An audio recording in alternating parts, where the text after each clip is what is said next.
Are you ready to boost your English while getting lost in a real adventure? In today's story, you'll follow an unforgettable jungle journey in Bali, perfect for beginner learners like you.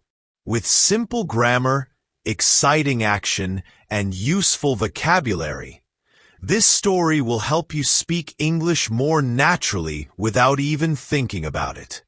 If you enjoy this kind of learning, hit that subscribe button, like the video, and turn on the bell so you never miss a daily story. Emily stood at the edge of the jungle trail, staring at the tall trees and thick vines that swayed gently in the warm afternoon air. She had signed up for a jungle tour with a small local group that morning, excited to see Bali's wild side. Now, hours later, the tour was over.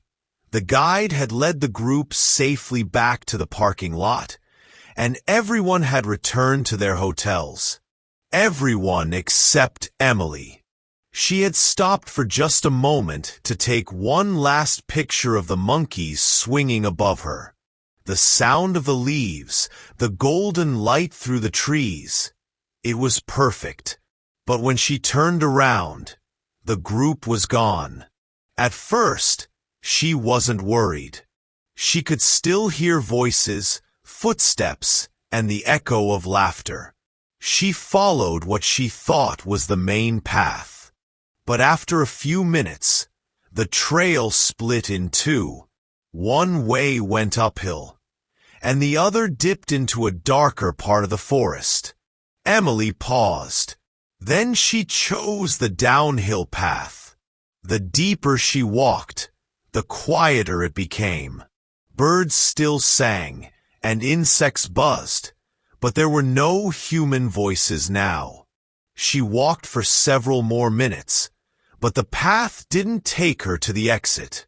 That was when she realized she was lost.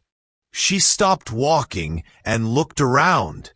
Trees stood like giants, and green plants covered the ground like a soft carpet. Sunlight came through in patches. She didn't panic, but her heart beat a little faster. Emily took a deep breath. She remembered the guide's voice earlier. If you ever get separated, stay calm, stay put, and follow the river. She listened carefully. Was that water she heard in the distance? Yes, there it was, the sound of a gentle stream. She started walking toward it. The stream wasn't wide, but the water was clear and cold. Emily sat on a rock and dipped her hands into it. It helped her feel calm. She didn't have cell service, but she wasn't too far from the village. At least she hoped not. She decided to follow the stream. The guide had said rivers always lead to people. As she walked beside the water, she noticed how alive the jungle was. Butterflies flew past in bright colors. A lizard ran across her path.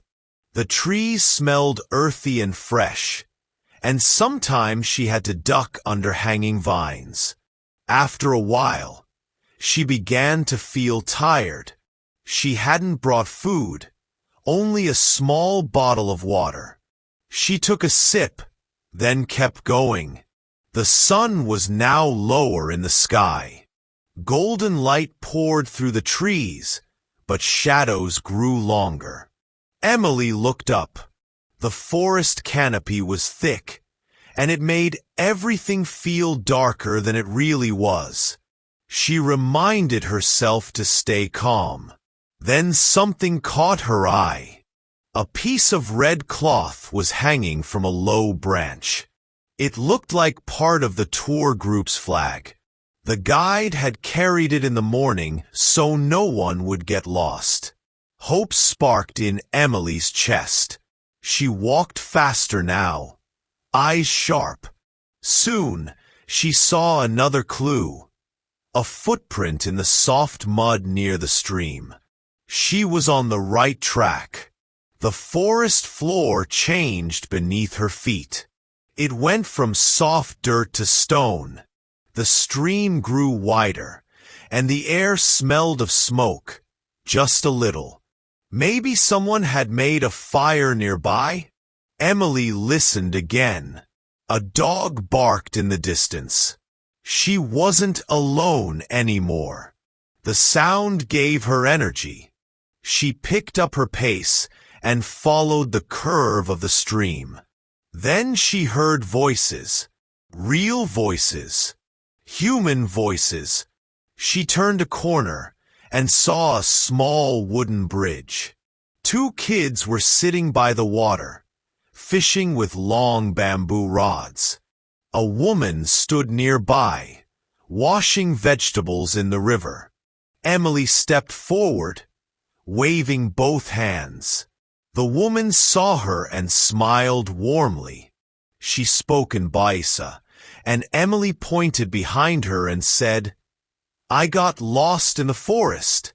The woman didn't understand the words, but she understood the situation. She called out, and soon another person arrived, a young man who spoke a little English.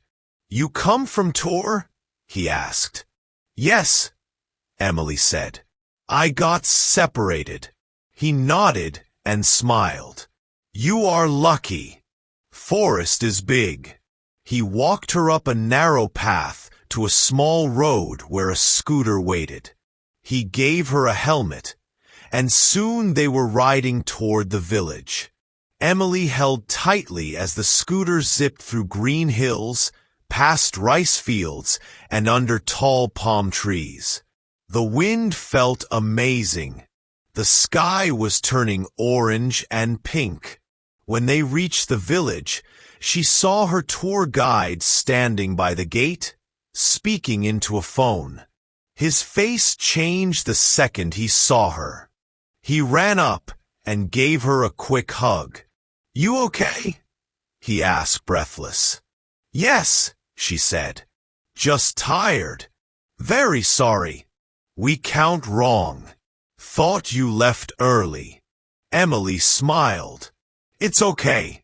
I had an adventure." That night, back at her guest house, Emily lay under a soft blanket, still thinking about the jungle. She had been scared, yes, but also amazed. She had found her way by staying calm and smart. She had listened to the forest. She had followed the stream. She had noticed signs and stayed brave. She knew she would never forget this day. The jungle had shown her something powerful, and tomorrow she was going back, with a better sense of direction and maybe a sandwich in her bag. Did you feel like you were right there with Emily? That's the power of a good story. Without even trying, you learned useful phrases, strong sentence structures, and lots of natural vocabulary. You picked up words and patterns in a fun, emotional way, which means you're more likely to remember them. Keep learning like this, and you'll be speaking English more confidently every day.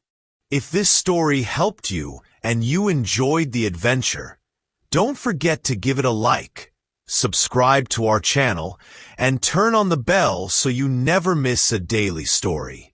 We're building a learning journey, one story at a time. Now tell us in the comments, have you ever gotten lost somewhere? What did you do? Share your story below. We love hearing from you. And don't forget, tomorrow, we'll be right back with another story to help you learn English the fun way.